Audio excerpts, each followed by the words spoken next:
Era um domingo que, para muitos, parecia como qualquer outro. O céu de Aparecida amanhecia com tons de cinza, como se uma fina névoa quisesse esconder o que estava prestes a acontecer. A Basílica Nacional, imponente e silenciosa nas primeiras horas da manhã, começava a receber os primeiros peregrinos.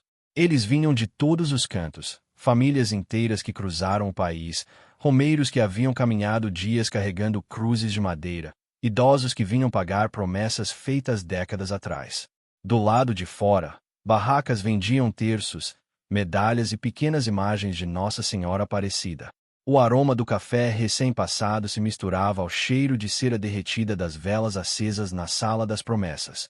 Dentro do templo, o som de passos ecoava no chão frio de mármore, enquanto a voz suave de um coro ensaiava cânticos marianos. O altar principal, iluminado por refletores discretos, guardava a pequena imagem de Nossa Senhora Aparecida, aquela mesma que, segundo a tradição, foi encontrada nas águas do Rio Paraíba do Sul em 1717.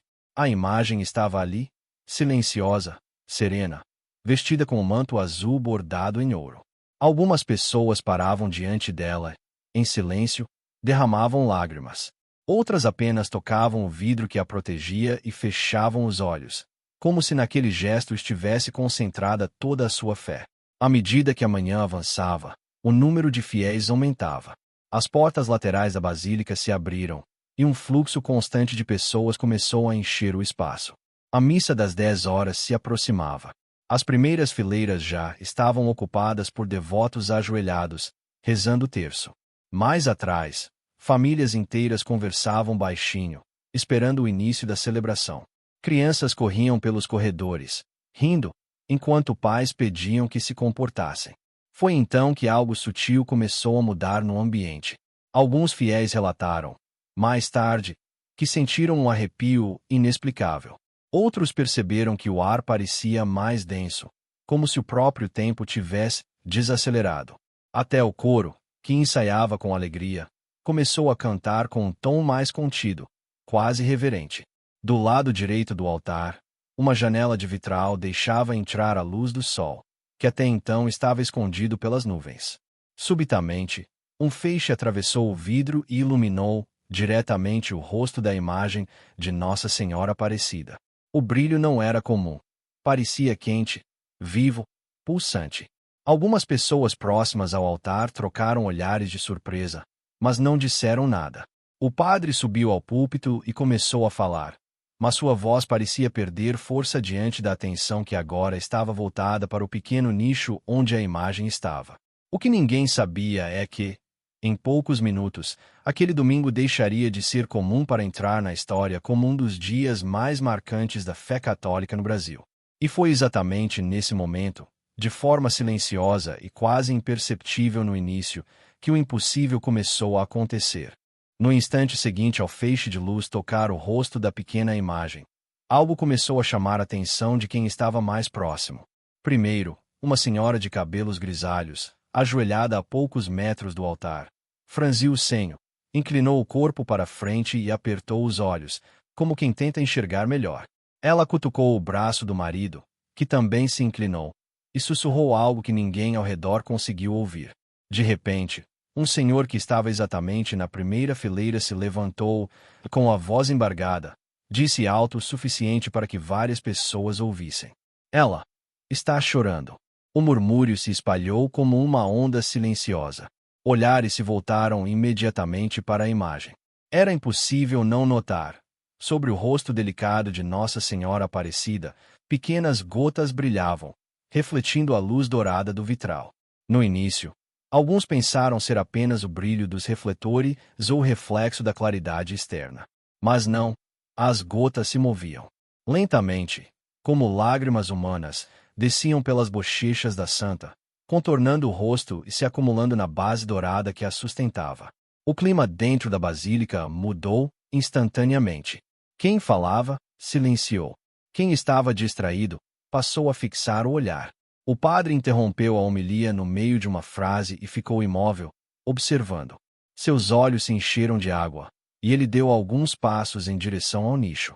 O som dos cânticos cessou, e o único ruído que permanecia era o leve choro de alguns fiéis que, sem entender o que viam, já sentiam o coração transbordar.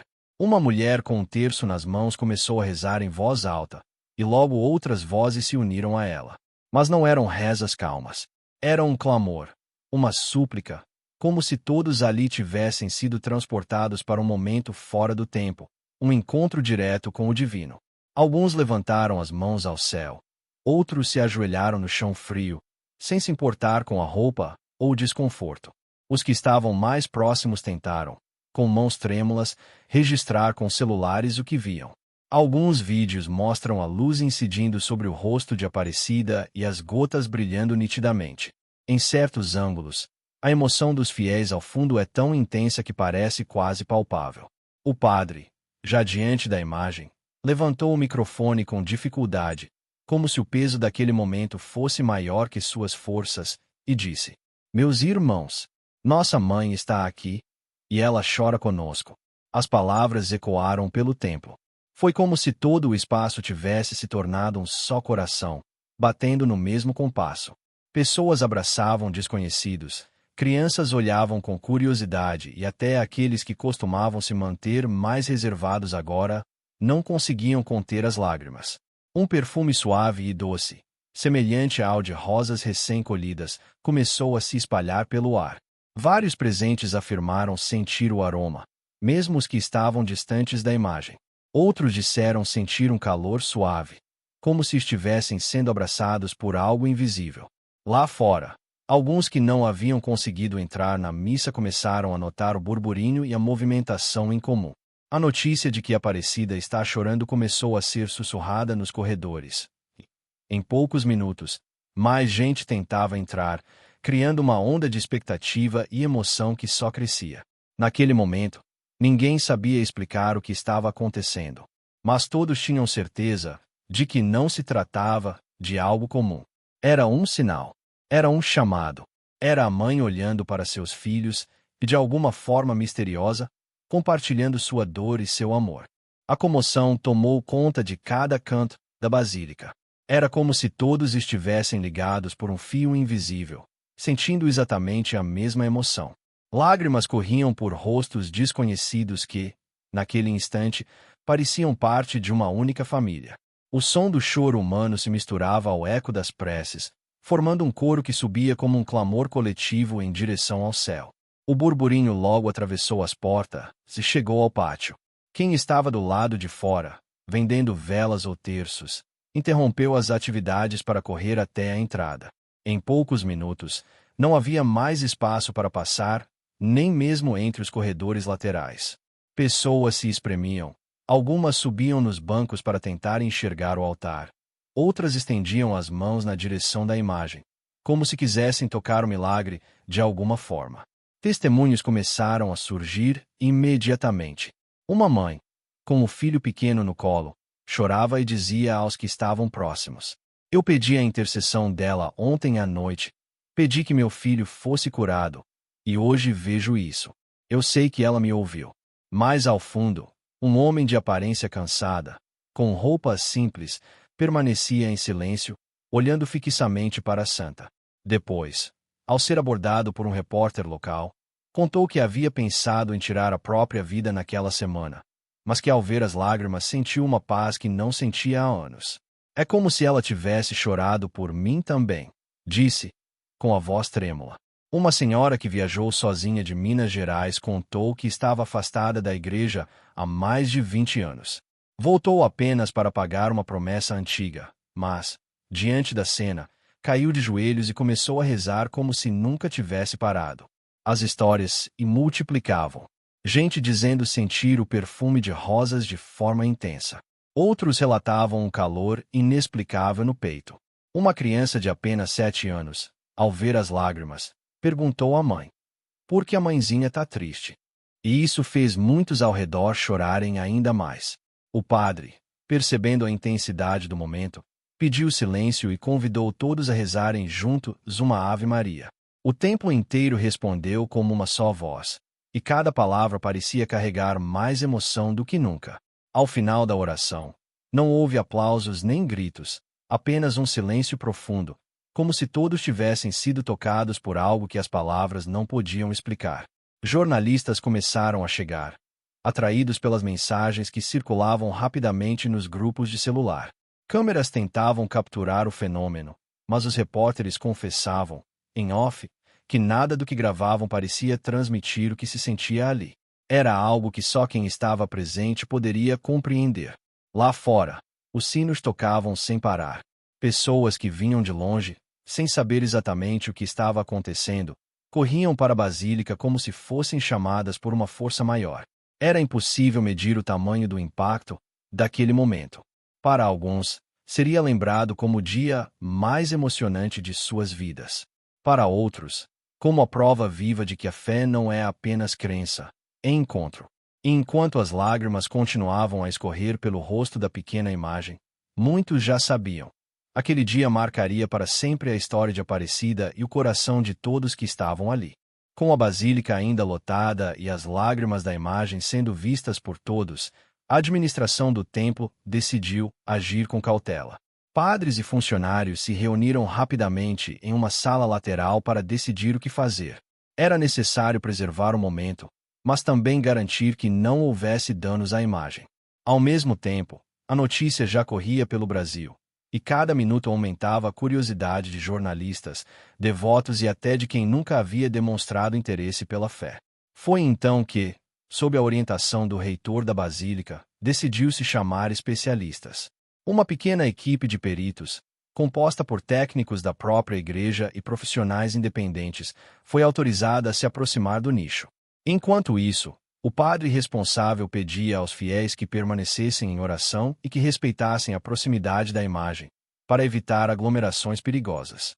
Os investigadores entraram com equipamentos fotográficos de alta definição, câmeras de vídeo, instrumentos para medir temperatura e umidade. Aproximaram-se lentamente, observando cada detalhe. A primeira constatação foi a mais intrigante. Não havia sinais de condensação ou infiltração que pudessem explicar o fenômeno. A imagem estava seca no restante do corpo. Somente o rosto apresentava as gotas que escorriam. Com extremo cuidado, um dos peritos recolheu, com uma pequena pipeta estéril, uma amostra do líquido. O gesto foi acompanhado com atenção por todos, e alguns fiéis, emocionados, murmuravam orações enquanto viam o processo. Ao mesmo tempo, os fotógrafos registravam closes do rosto, mostrando claramente a formação das lágrimas. O padre, percebendo a tensão entre a reverência e a curiosidade científica, declarou ao microfone: "Meus irmãos, a Igreja leva a sério qualquer manifestação que possa ser considerada um milagre. Nossa missão é discernir, com prudência, e conduzir tudo com respeito à fé do nosso povo." O líquido foi colocado em pequenos frascos lacrados, etiquetados e guardados para análise laboratorial. Mais tarde, esses frascos seriam enviados para 2 destinos: um laboratório indicado pela Igreja e outro escolhido por especialistas independentes, para evitar qualquer suspeita de manipulação. Enquanto a investigação prosseguia, a multidão não arredava o pé. Muitos estavam ali há horas, alguns em jejum, outros com crianças nos braços, todos dispostos a esperar até o último momento. Do lado de fora, câmeras de televisão transmitiam imagens ao vivo, e nas redes sociais, vídeos gravados pelos fiéis acumulavam milhões de visualizações em poucas horas. No fim da tarde, uma primeira observação dos peritos trouxe ainda mais mistério. A temperatura da imagem estava levemente mais alta na região do rosto em comparação ao restante da peça, algo incomum para uma escultura que permanece exposta ao ar-condicionado interno e à proteção de vidro. Dias depois, quando os laudos foram divulgados, a surpresa foi ainda maior. O líquido recolhido apresentava composição muito semelhante à de lágrimas humanas, presença de sal, proteínas e até traços de substâncias encontradas no organismo humano. Não havia elementos que indicassem produtos químicos ou água comum. A ciência, com todos os seus métodos, havia descrito o que era o líquido, mas não havia conseguido explicar como ele aparecerá ali, de forma contínua, diante de centenas de testemunhas. Para os fiéis, a resposta já estava dada desde o primeiro momento. Era um sinal do céu, um gesto de amor e dor da mãe para com seus filhos. A investigação, longe de encerrar o mistério, apenas o tornou ainda mais fascinante. Afinal, como explicar lágrimas em um objeto inanimado, exposto a tantas pessoas, sem qualquer mecanismo visível que pudesse provocar aquilo? Nos dias que se seguiram ao fenômeno, Aparecida viveu uma transformação. As ruas ao redor da basílica, que já eram movimentadas, se tornaram um fluxo constante de ônibus, vans e carros particulares vindos de todos os cantos do país. Pessoas que antes planejavam visitar a cidade um dia passaram a sentir urgência, como se precisassem vir de perto o altar onde Nossa Senhora Aparecida havia chorado. Dentro do templo, o clima era diferente. Havia uma reverência quase palpável. Muitos entravam em silêncio, com os olhos marejados, e ficavam longos minutos apenas observando a imagem, como se buscassem respostas ou conforto. Peregrinos ajoelhavam e tocavam o vidro que a protegia, enquanto deixavam aos pés do altar cartas escritas à mão, terços, fotos de familiares e até objetos pessoais, como medalhas e alianças, em sinal de entrega e fé. A administração da Basílica organizou uma área especial para receber testemunhos. Ali, cadernos grossos ficavam à disposição para que as pessoas registrassem o que haviam vivido ou sentido desde o dia das lágrimas. As páginas rapidamente se enchiam de relatos de curas, reconciliações, decisões importantes tomadas após uma oração diante da imagem. Muitos escreviam não apenas agradecimentos, mas promessas de mudança de vida, como deixar vícios, perdoar inimigos ou ajudar mais os necessitados. Em todo o Brasil, paróquias começaram a organizar vigílias e novenas especiais em honra a Nossa Senhora Aparecida. Imagens foram colocadas nas janelas de casas e comércios como símbolo de proteção. Em cidades pequenas, procissões espontâneas percorriam ruas, algumas apenas com velas acesas e cânticos simples, mas carregadas de emoção.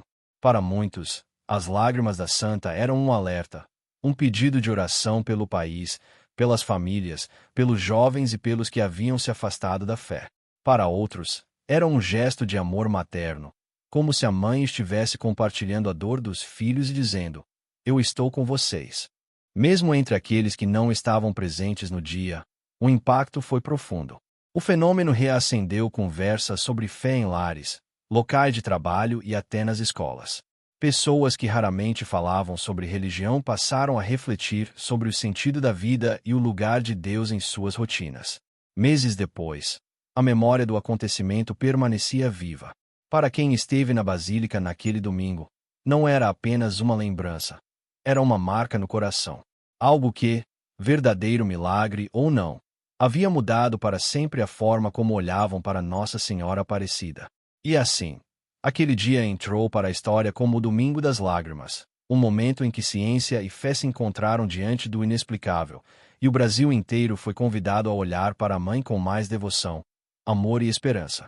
Porque, para quem crê, não foi apenas uma escultura que chorou, foi a própria Mãe do Céu, lembrando a todos nós que nunca estamos sozinhos.